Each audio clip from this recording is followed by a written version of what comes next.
The next topic, though, Dom, what do you have for us?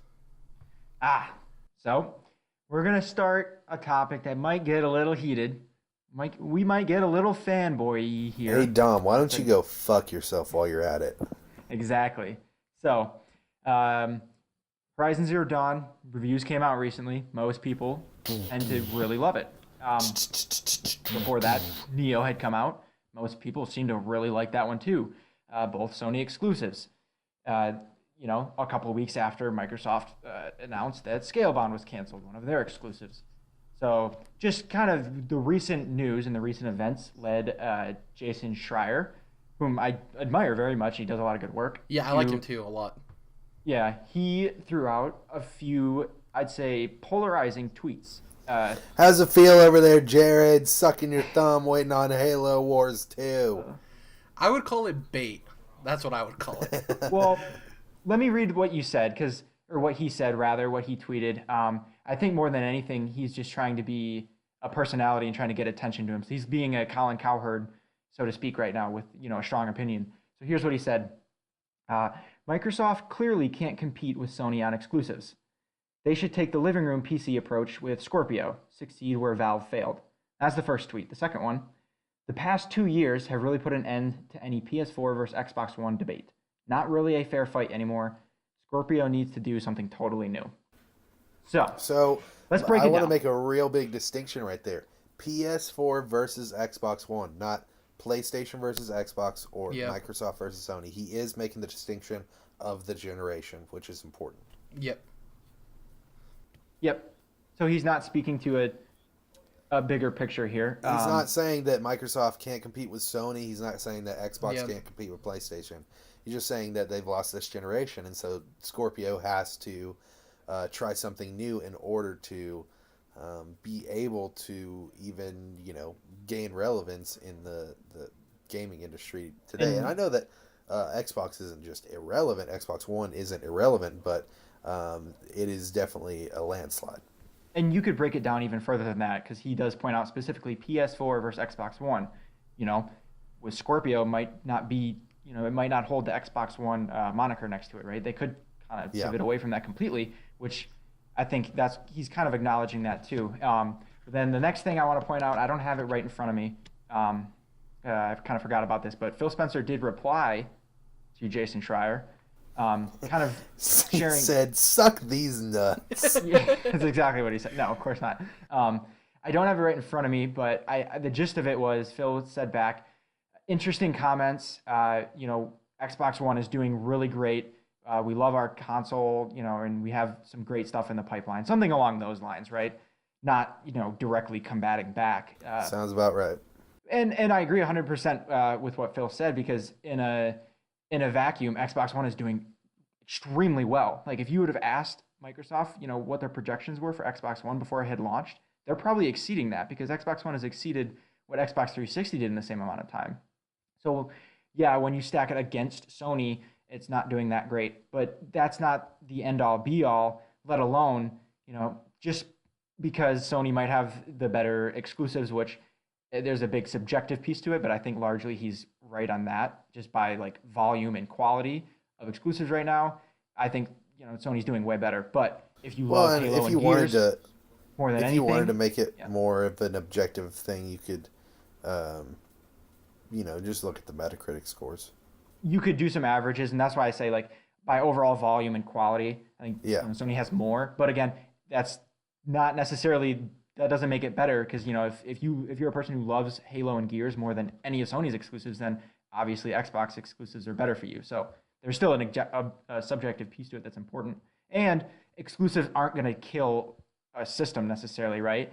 Think if Microsoft had the option to spend $10 million to get some extra marketing from Battlefield 1, right? Catered around, their platform.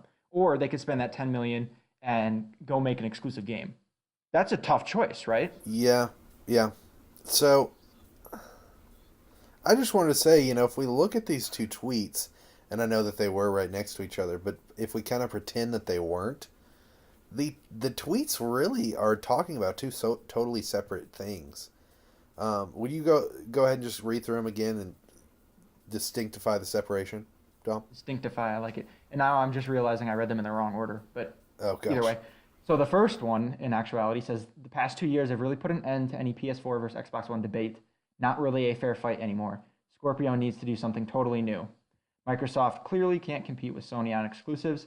They should take the living room PC approach with Scorpio. Succeed where Valve failed. Referencing the Steam and boxes. so I think those are kind of like separate in a lot of ways. You know, the one about the exclusivity is, you know, he's right about that, and I think that that's pretty much obvious. And then the other one he's talking about, you know, winning the console war and who's selling the most consoles, and so which is not real, by the way. Well, no, but you know that Microsoft wants to sell more Xboxes than Sony sells PlayStation, and vice versa.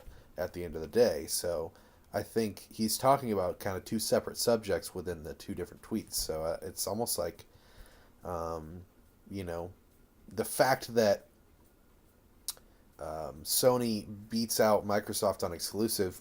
Personally, I feel like Sony had the better list of exclusives on the PS3 generation compared to Xbox 360. Right. But it didn't exactly serve them well. Right. So those aren't necessarily connected. The fact that you know, PlayStation 4 is really kind of trouncing Xbox One this generation. Yes, Sony does have the better stable of first-party studios and does have the better lineup of exclusives, but that really has nothing to do with who's, you know, selling the most consoles this gen. The main thing is, it doesn't come down to exclusives. You know what hurt the PlayStation 3? Messaging. You know what hurt the Xbox One? Messaging. That's what killed both of those consoles. Obviously, PS3 was able to gain ground at the end of that generation, but like those were the main issues. When he says that like Xbox Scorpio needs to do something different, I don't necessarily think that the reason that if anybody could make the living room PC work, it was Steam, and they couldn't make it work. I don't know, man. I would say, I would say if anybody can make the PC living room thing work, it'd be Microsoft. That's exactly who I would think of. But see, coming from a person who plays Xbox, that's not what I want for my console. Like, I understand they have the Play Anywhere, but it's the same. It's just, I think the same reason could be said if people heard that PlayStation was going to be a living room PC. That's not what console gamers want. You can play Xbox games on your PC. Not everybody who wants to own a console wants to own a PC. That's not necessarily how things work. Or even if they do own a PC, it doesn't necessarily mean that they want to play on their PC. I think a big thing too, having to do with messaging is like, obviously we can't go back in time, and it is what it is. That 2013 announcement of the Xbox One killed the Xbox. It killed it dead in the water. Sure. Phil Spencer's come out and turned it around as best as he can. Really interesting, and it really bothers me that you know, PlayStation doesn't release PS4 Pro specific numbers and Xbox doesn't release numbers at all. I would really be interested to see what the PS4 Pro versus Xbox One S numbers are. I think those are a lot closer than obviously anything. And obviously, if it was just base PS4s and Xbox Ones, that's a huge gap.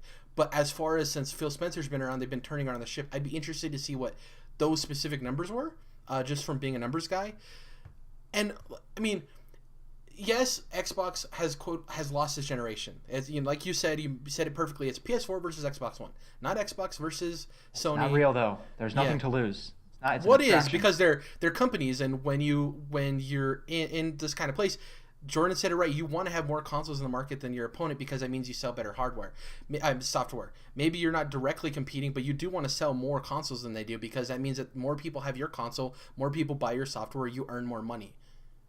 That's basically how it is. Yeah, there's a loose connection there, but I think it's more a correlation and not a causation. I mean, I just don't think that's the end all be all, and that's what they're shooting for.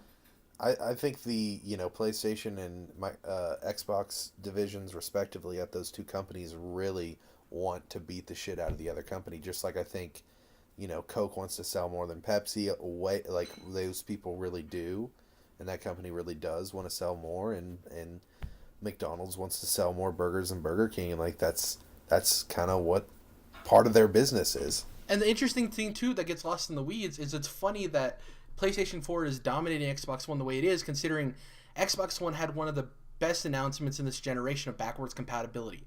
That was huge, right? One of the best things for gamers, for the consumer. And PlayStation had one of the worst things in a console generation in No Man's Sky.